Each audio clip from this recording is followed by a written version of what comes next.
Iri huriro ry'ingo ku rwego rwa Diyoseze Gatolika ya Cyangugu ryasojwe kuwa 8 Nzeri umwaka wa 2024 rikaba ryari rifite intego yo gushimangira imyumvire ituma ingo zibera abazigize isoko y'ubuzima n'inzira yo kwitagatifuza. Urugo rwa Nsabyimana Jean Dodier na Uwizeyimana Beata ruhagarariye izindi muri Diyoseze Gatolika ya Cyangugu nk'ikenurabusyo ry'umuryango. Mu izina ry'abakristo b'i Diyoseze Gatolika ya Cyangugu ngo banejejwe cyane n'impanuro n'ubumenyi bungukiye muri iri huriro ry'ingo, kandi banashimira cyane umwepiskopi wa Diyoseze Gatolika ya Cyangugu kuba yarahisemo neza agashyira umwihariko we mu igenamigambi rishingiye ku muryango ndetse n'uburyo afata umuryango nk'igicumbi cy'ubuzima.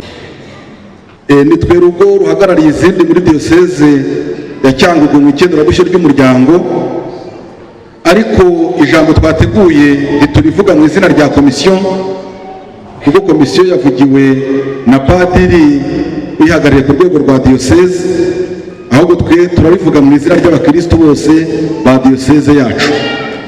Abakristo ba Diyoseze ya Cyangugu tunejejwe cyane n'impanuro zuje ubuhanga twungukiye mu iforumu y'ingo yatangiye kuwa 5 tariki ya 6 Nzeri 2024 ikaba iri gusozwa none ku cyumweru tariki ya 8 Nzeri. Ni forumu yitabiriwe n'abakristo b'abanyabutumwa kimwe n'abandi bafasha mu ikenurabusyo ry'umuryango baturutse mu maparuwasi 21 agize Diyoseze yacu. Banyakubahwa muteraniye hano buri wese mu cyubahiro cye, uyu mwanya duhawe ahanini urarangwa no gushima.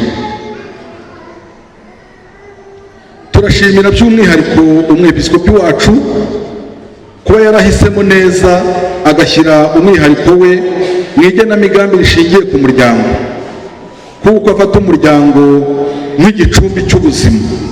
Mumfashe tumuhereza amashyi urufaya n'impundu z'urwana.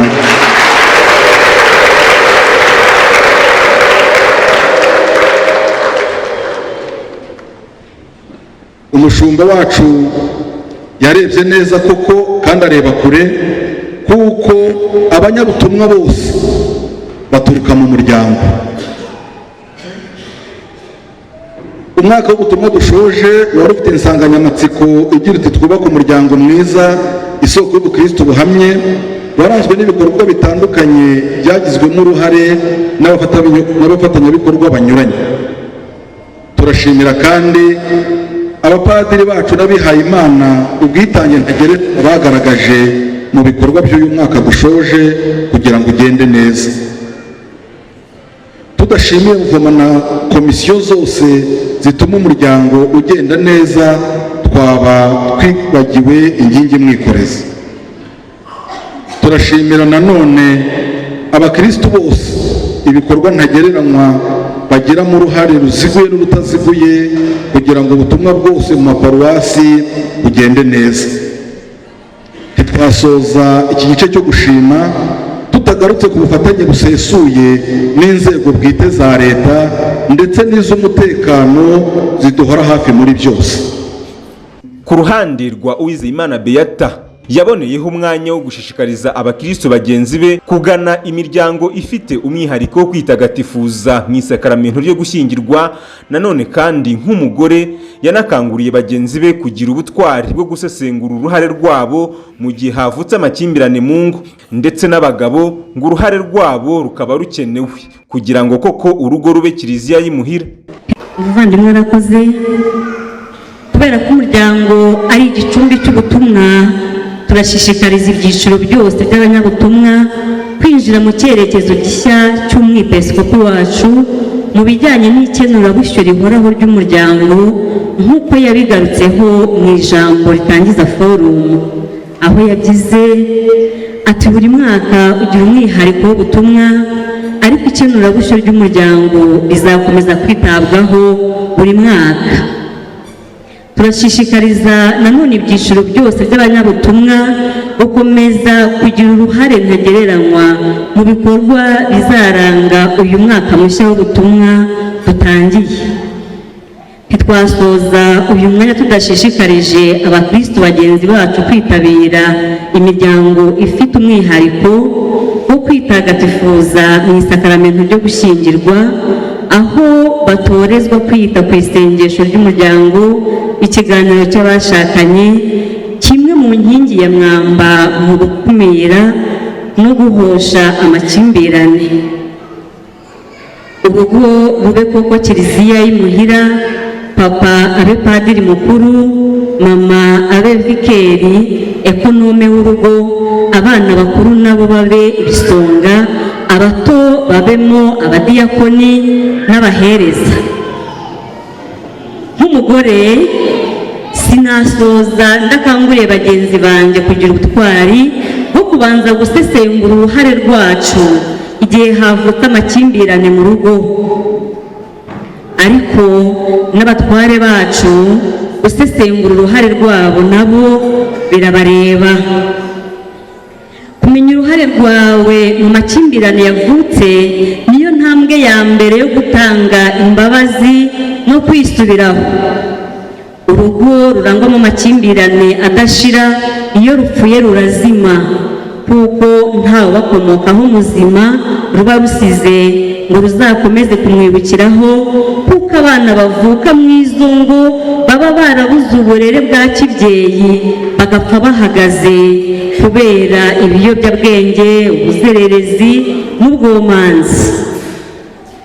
Turabakangurira kandi kwitabira inyigisho za kategori diyoseze dutegurira buri kwezi, kandi tukajya twita ku byiciro bikunda kwibagirana, harimo abasore n'inkumi batinze gushaka, abategereje kubona impano y'urubyaro, abafite abo bashakanye bafunzwe igihe kirekire, kimwe n'abahunze batagarutse nta na gihamya ko bitabye Imana.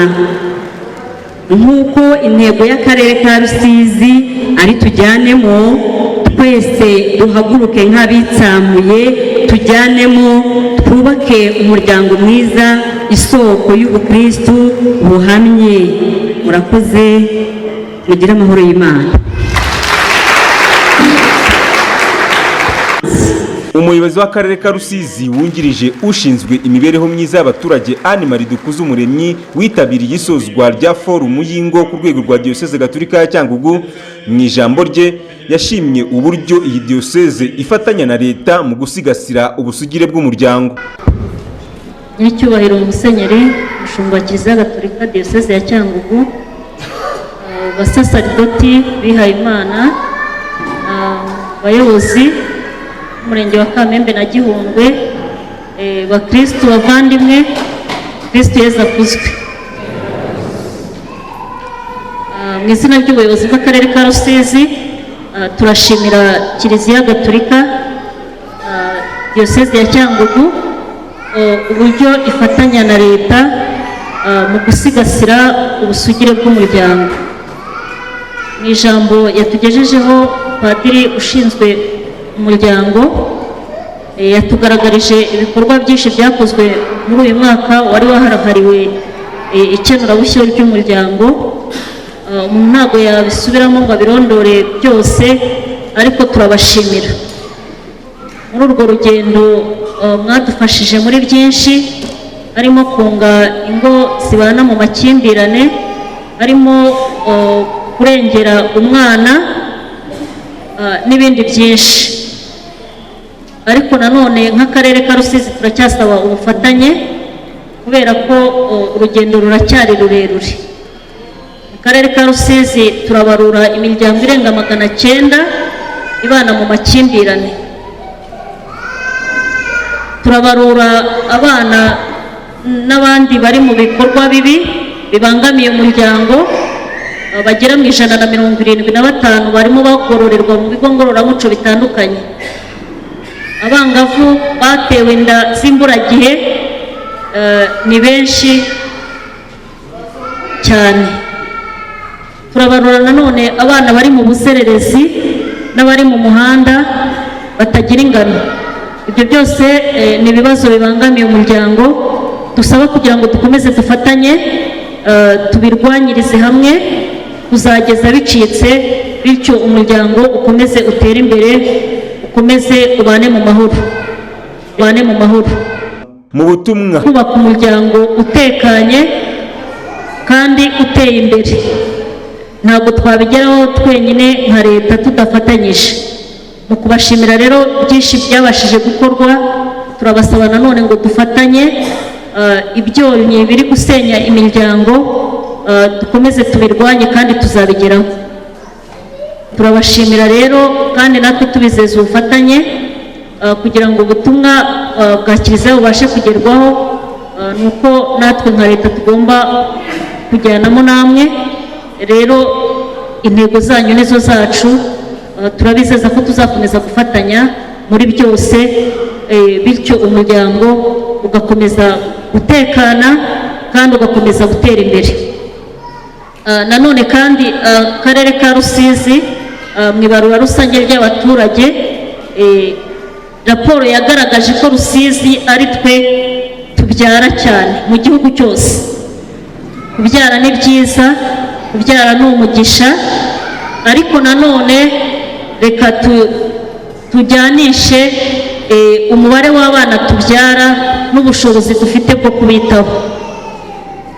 Ntabwo Rusizi ariko karere ka mbere gakize mu gihugu ngo tuvuge ko kuba tubyara abo bana benshi ari nta kibazo dufite. Rero ababyeyi nibyo bagomba kubyara, ariko bakabyara bijyanye n'ubushobozi bateganyije bwo kwita kuri abo bana. Ejo mu gitondo amashuri arafungura, ariko ubu ngubu ibibazo turi kwakira nk'abayobozi ni ibibazo by'abana batsinze badafite ubushobozi bubajyana muri ayo mashuri batsindiye. Ntitubirenze ingohe rero, nka leta turakora ibyo dushoboye, ariko namwe ni mwe bafatanyabikorwa bacu. Twe kubireberera umwana ngo abe yatsinze, abure amakayi, abure iniforume, abure amafaranga y'ishuri ku biga baba mu bigo, cyangwa se abure n'ayo kurira ku ishuri, kandi buri wese yagira icyo akora.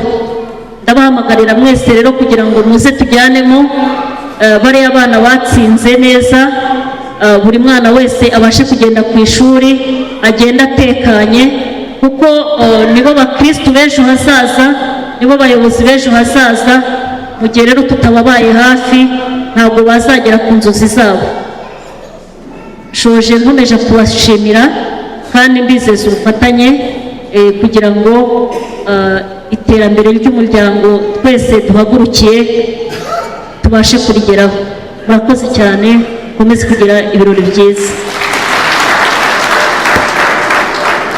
bukubiye mu ijambo risoza iri huriro ry'ingo ku rwego rwa Diyoseze Gatolika ya Cyangugu, Nyiricyubahiro Musenyeri Edouard Sinayobye, umwepiskopi w'iyi diyoseze, yashimye Imana yo yabamurikiye ikabashoboza guhitamo insanganyamatsiko y'umuryango ngo witabweho umwaka wose w'ubutumwa urangiye. Turashimira Imana kuko iyo yamurikiye ubwenge bwacu mu mitekerereze, mu kugena uyu mwaka ushize tuwita umwaka w'umuryango.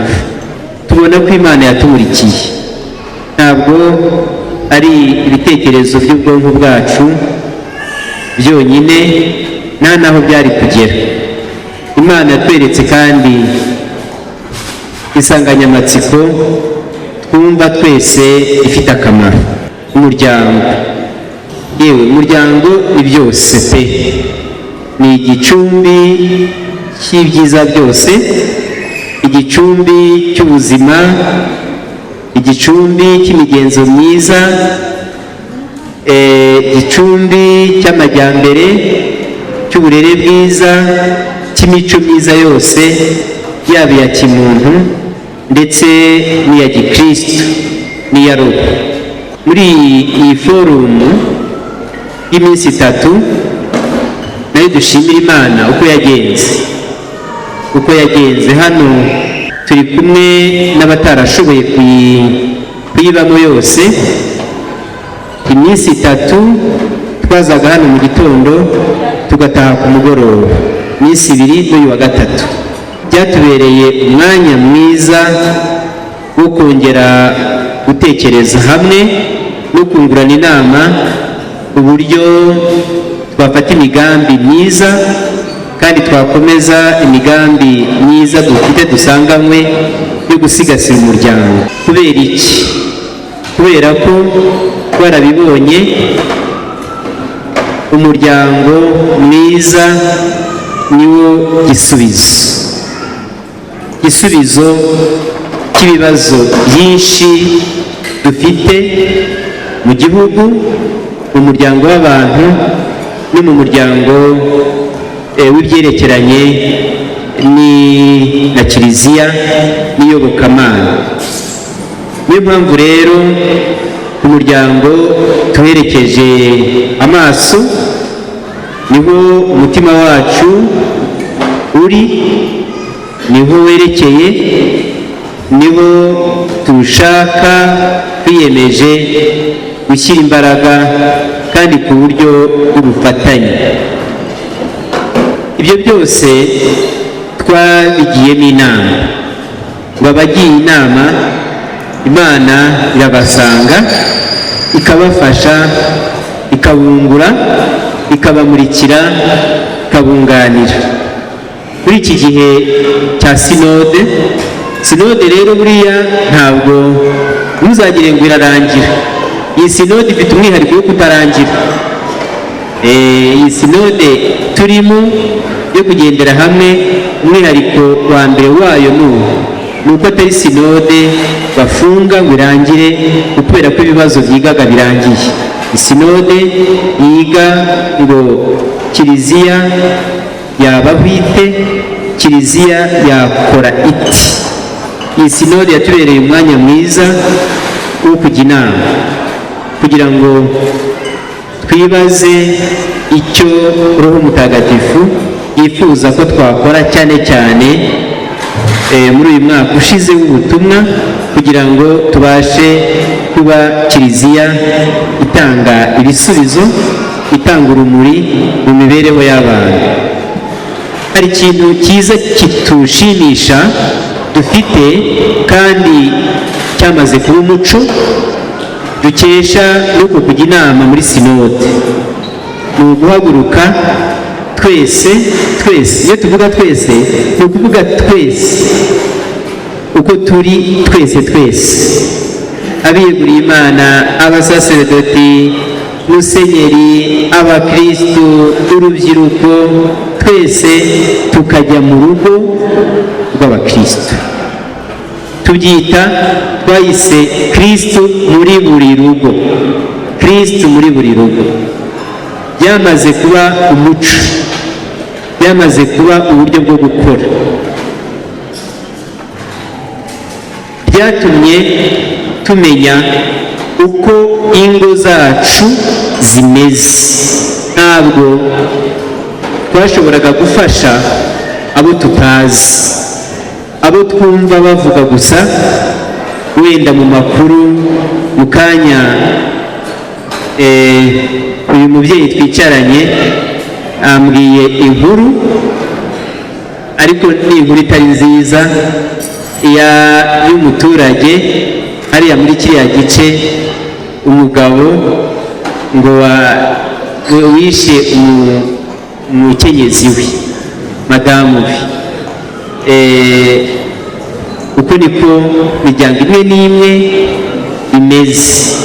Kristu muri buri rugo idufasha kumenya uko uwo muryango umeze. Niba ari umukristu, umuvandimwe, niba ari umukristu, ariko niyo atari umukristu, aho baturanye buriya nibamusura, wenda abasigaye bazamenya n'ibibazo biri muri urwo rugo, kugira ngo dufashe uwo tuzi. Kristu muri buri rugo idufitiye akamaro, kuko ituma tumenya umuryango uko uteye, ibibazo ubamo, ingorane waba ufite, noneho tukamenya uburyo tunoza ikenurabushyo ryo kuwufasha. Twicaye hamwe turatekereza, tubona menya umuntu yavuga nka sitarateji, uburyo bwo gukora, uburyo twakoresha mu buryo bwo gusigasira umuryango kugira ngo ube koko nk'uko icyerekezo cyabivugaga isoko y'ubukristu buhamye. Tubona uburyo bwiza kandi twerekwa n'ubuyobozi bwa kiliziya muri iki gihe tubwita, kandi iryo jambo nyine turarikoresha kuko twarihawe n'ibiro bya papa, katekumena de la famille, katekumena ntibakura umutima ngo muvuge ngo ubwo ngubwo dusubiye mu bibeho, ngo tugiye kujya mu bibeho byo kwiga. Ni ubwigishwa, katekimena ni ubwigishwa, na kera hose byahozeho. Iyo abakristu bamaraga kubona amasakaramentu hakurikiragaho izo bitaga za katesheze mystagogike, katesheze ziherekeza abakristu kugira ngo ibyo bahawe mu masakaramentu babisigasire neza. Ubwo buryo, iyo sitarateji dufite kandi dushyizeho umutima ni uguherekeza abahamagarirwa gushinga urugo kuva mu bwana kugeza mu bwangavu, mu busore, mu bukumi, bamara no gushinga urugo tugakomeza tukabaherekeza kugira ngo babumbatire umuhamagaro w'abashakanye, ibanga ry'abashakanye mu budahemuka. Twishimiye rero icyo cyerekezo cyiza turimo.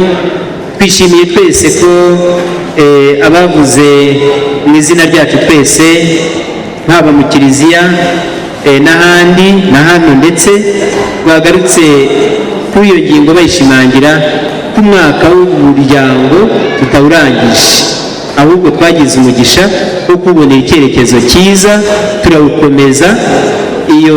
Ubwo bwigishwa buhoraho turabukomeza kugira ngo bukomeze busigasire umuryango, twabwita nk'ishuri. Iri huriro ry'ingo ku rwego rwa Diyoseze Gatolika ya Cyangugu ryasojwe ku cyumweru tariki 8 Nzeri 2024, rikaba ryari rimaze iminsi 3 ribera kuri Paruwasi Katedrali ya Cyangugu. Ahanasorejwe umwaka w'ubutumwa wa 2023-2024 wari warahariwe by'umwihariko kwita ku muryango. Hanatangijwe kandi umwaka mushya w'ubutumwa 2024-2025 wahariwe ubusaserdoti na Ukaristiya, ukaba ufite insanganyamatsiko igira iti turangamire Yezu Kristu umusaserdoti mukuru mu isakaramentu ry'Ukaristi. Theophile Ngendahimana, Radio Maria.